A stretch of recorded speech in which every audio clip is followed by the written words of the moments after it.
Savannah, Georgia was a place where summers felt like a slow, unfolding story, thick with jasmine-scented air and the hum of cicadas. That evening, the world seemed unusually quiet. With my husband Tom away on a business trip, I had the house to myself. I settled into my favorite chair on the porch, a glass of lemonade in hand, watching fireflies dance through the shadowy magnolias. It was one of those rare moments when time felt like it had stopped. The house, built over a century ago, creaked and whispered as if sharing secrets of the past. A faint jazz melody played from an old record player inside, the music blending perfectly with the stillness of the evening. Everything felt just right until I heard the gate creak open. Startled, I looked up to see a familiar figure making his way down the path. My nephew Ben stood there dressed casually in a t-shirt and jeans, his easy smile lighting up his face. "Ben," I called out, squinting against the fading light. He looked different from the boy I remembered. Gone was the lanky teenager who used to spend summers running wild in the backyard. In his place stood a young man, confident and sure, but with traces of that same mischievous grin. "Hey, Aunt Sarah," he said, his voice warm but a little hesitant. "Hope I'm not interrupting anything." "Ben, what are you doing here?" I asked, genuinely surprised but happy to see him. "I was driving back from a friend's place and thought I'd drop by," he said, shrugging. "Felt like I needed a break." I waved him over, gesturing toward the empty chair next to me. As he settled in, I noticed the way he looked around the porch with an expression of quiet nostalgia. "This place hasn't changed a bit," he said, his eyes following the soft glow of the porch lights. "It still feels like home." We fell into an easy rhythm, talking about family, college, and his summer plans. He told me about his friends, his struggles balancing academics with sports, and his uncertainty about the future. I listened, occasionally chiming in with advice, but mostly letting him talk. There was something about his voice that reminded me of the little boy he used to be, yet it was clear he had grown into someone thoughtful and introspective. As the evening wore on, the conversation grew quieter, replaced by the sounds of the cicadas and the occasional rustle of the trees. Ben leaned back in his chair, gazing out at the fireflies blinking in the garden. "You ever feel like the world just gets heavy?" he asked suddenly, his voice almost too soft to hear. The question caught me off guard. I turned to look at him, noticing the faint furrow on his brow. "Of course," I replied. "Plenty of times, but you learn to carry it better as you go." He nodded, his lips curling into a faint smile. "That's what I've been trying to figure out." We sat in silence after that, letting the weight of his words settle. The air between us felt different somehow, not uncomfortable, but charged with something unspoken. As the sky darkened, I offered to make some tea, hoping to lighten the mood. By the time I returned, Ben had moved to the edge of the porch, his legs dangling off the steps as he stared up at the stars. "I always loved it here," he said when I handed him the steaming mug. "This house, this porch, it's like stepping into another world." I sat down beside him, my own mug warming my hands. "It's always been your second home, Ben," I said softly. He turned to look at me, and for a fleeting moment, there was something in his eyes I couldn't quite place. Gratitude, perhaps? Maybe something deeper. I brushed the thought aside, focusing instead on the peacefulness of the evening. When he finally stood to leave, I walked him to the gate. The night air felt cooler now, carrying the scent of damp grass. "Thanks for letting me crash your quiet evening," he said, his voice light but sincere. "Anytime," I replied, smiling as he disappeared down the street. As I returned to the porch, the house seemed quieter than before. I sat back down, listening to the faint hum of the cicadas, and found myself replaying our conversation. Something had shifted subtly, almost imperceptibly, but I couldn't quite put my finger on what it was.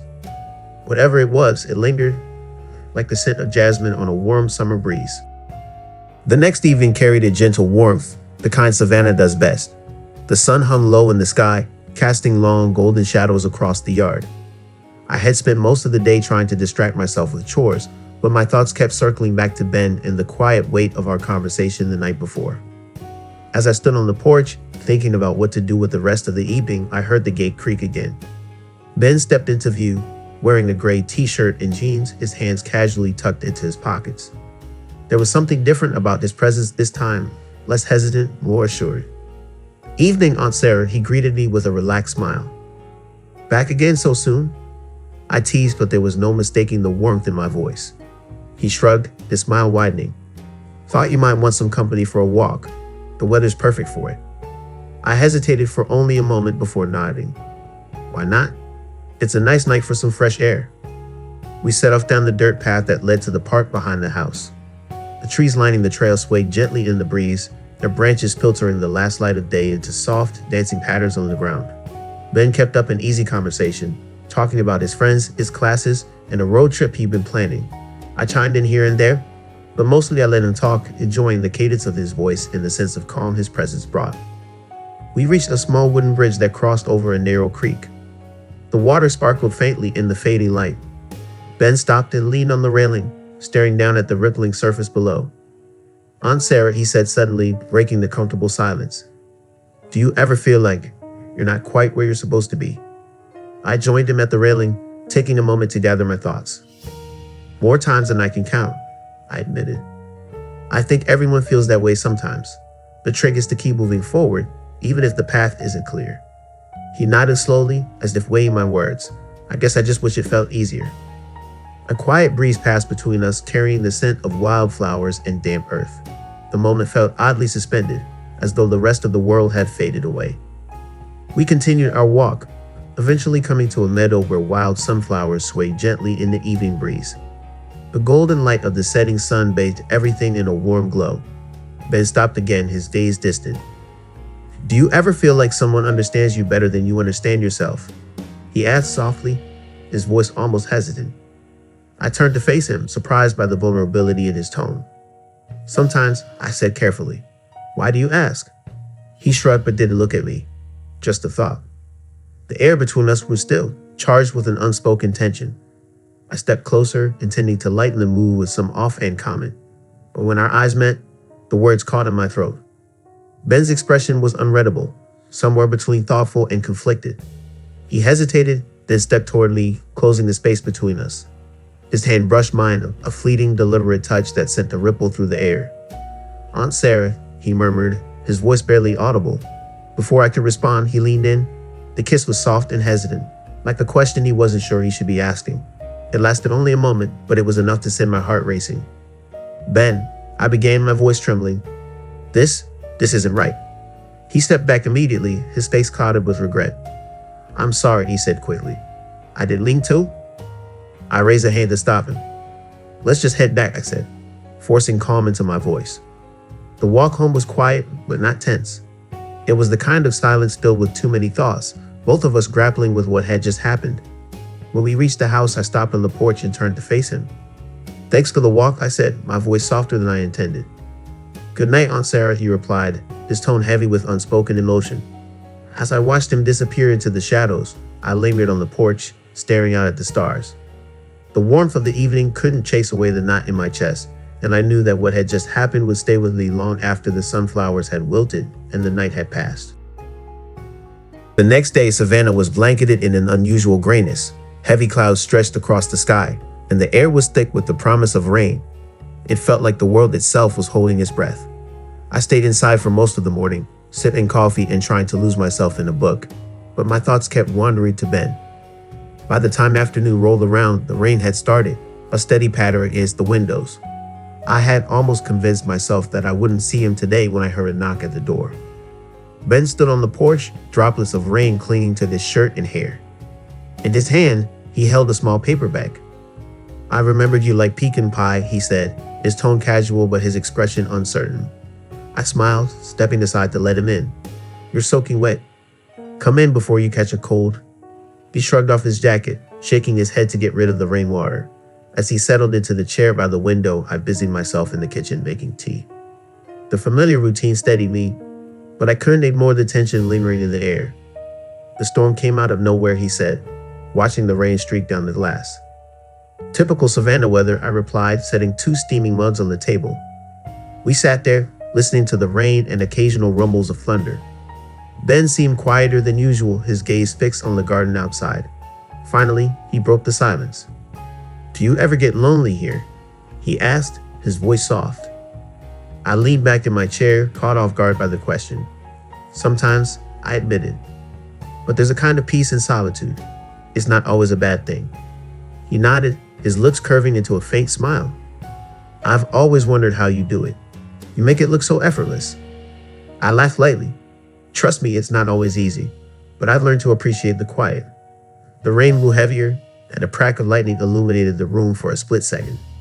Ben leaned forward, resting his arms on the table. His expression was thoughtful, almost hesitant. "I've been thinking about last night," he said quietly. I froze, my hand tightening around my mug. "Ben," he shook his head, cutting me off gently. "Let me finish. I know it might have been wrong, but it didn't feel that way to me. I can't stop thinking about it." The weight of his words settled between us, mingling with the sound of the rain. I looked at him, searching for the right response, but nothing came. "Ben, we can't," I began, my voice faltering. "I know," he said quickly. "I know we can't, but that doesn't make it any easier." His honesty caught me off guard. I had expected him to brush it off, to pretend like it hadn't happened. Instead, he sat there, vulnerable and unguarded, waiting for me to say something. Thunder rolled in the distance, filling the silence as I tried to collect my thoughts. Finally, I stood and crossed to the window, pushing it open just enough to let in the cool, rain-scented air. "Sometimes life gives us moments that don't make sense," I said, staring out at the storm. "We just have to figure out what to do with them." When I turned back to face him, he had stood up, his expression unreadable. Slowly, he approached, stopping just a step away. "I don't want to make things harder for you," he said softly, "but I can't pretend this doesn't mean something to me." His words lingered in the air, and before I could stop him, he reached out, his fingers brushing mine. It was such a small gesture, but it felt heavy with meaning. I didn't pull away this time. Instead, I stood there, letting the moment stretch between us. "We can't," I whispered more to myself than to him. He nodded, his gaze steady but filled with an emotion I couldn't quite name. "I know," he said again. The rain outside softened to a gentle patter, as if the storm itself was winding down. Ben stepped back, giving me a faint, bittersweet smile. "Thank you for the tea," he said, his voice quiet but steady. I nodded, watching as he grabbed his jacket and slipped out the door. The house felt impossibly still once he was gone, the echo of his presence lingering in the air. I sat back down, staring out at the rain-soaked garden, and let myself feel the weight of everything that had happened. Something had changed between us, and there was no going back. The next morning was unusually crisp for Savannah. The rain from the night before had cleared, leaving behind a world washed clean. The scent of jasmine hung in the air, mingling with the faint aroma of dew on freshly cut grass. Sitting on the porch with my morning tea, I stared out at the golden light of the rising sun, knowing today would mark the end of something I wasn't quite ready to let go of. Ben was leaving. I had known this day would come, but the thought of it settled heavily in my chest. Over the past few days, something had shifted between us, something that neither of us could fully articulate. It was both comforting and disconcerting, and I wasn't sure how to move forward. Around mid-morning, the familiar sound of the gate creaking open pulled me from my thoughts. I turned to see Ben walking toward me, a backpack slung over his shoulder and a small duffel bag in his hand. He was dressed casually, but there was something about the way he carried himself that felt different, more grounded, though tinged with sadness. "Morning," he said, his voice warm but subdued. "Morning," I replied, setting my cup down and standing to meet him. He dropped his bag by the porch steps and sat down on the railing, his gaze fixed on the yard. For a while, we didn't speak. The silence wasn't awkward. It was heavy with meaning, as if both of us were trying to find the right words. "I wanted to stop by before I left," he finally said, "to say goodbye." I nodded, swallowing the lump in my throat. "I'm glad you did." He looked over at me, his expression soft but serious. "These past few days, they've meant a lot to me. More than I can explain." I smiled faintly, unsure how to respond. "They meant a lot to me too," I admitted, my voice barely above a whisper. Ben hesitated, as if weighing his next words carefully. "I don't regret anything," he said. "I need you to know that." His honesty hit me like a wave, leaving me both touched and unsettled. I glanced away, focusing on the sunlight filtering through the trees. "I don't regret it either," I said quietly, "but that doesn't mean it's easy." He nodded, his gaze steady. "I understand." The sound of a bird chirping broke the stillness, pulling us both back to the present. Ben stood, adjusting the strap of his backpack. "I should get going," he said, his voice calm but filled with an unspoken weight. I stepped forward, placing a hand on his arm. "Take care of yourself, Ben. And remember, you're going to be okay. You're stronger than you think." His eyes met mine, and for a moment, neither of us moved. Then he gave me a small, bittersweet smile. "Thank you, Aunt Sarah, for everything." I nodded, unable to trust my voice. As he turned to leave, I followed him to the gate, watching as he walked down the path and out onto the quiet street. He didn't look back, and I didn't call after him. Instead, I stood there, letting the stillness of the moment wash over me. When I returned to the porch, the house felt emptier than it had in years. I picked up my cup of tea, now lukewarm, and stared out at the yard. The sunlight was brighter now, casting long shadows across the grass. I knew this was the right thing for both of us. Life would move on, as it always does, but the memory of these days would linger like the scent of jasmine on a summer breeze. Whatever had changed between us would stay locked away, a part of the past that neither of us could erase but didn't need to dwell on. It was a reminder of life's complexity, of the moments that don't fit neatly into boxes but leave an indelible mark all the same. The day stretched ahead, full of possibilities. And as I watched the morning unfold, I realized that the world, in its own quiet way, was telling me to move forward, to let go. And so I did.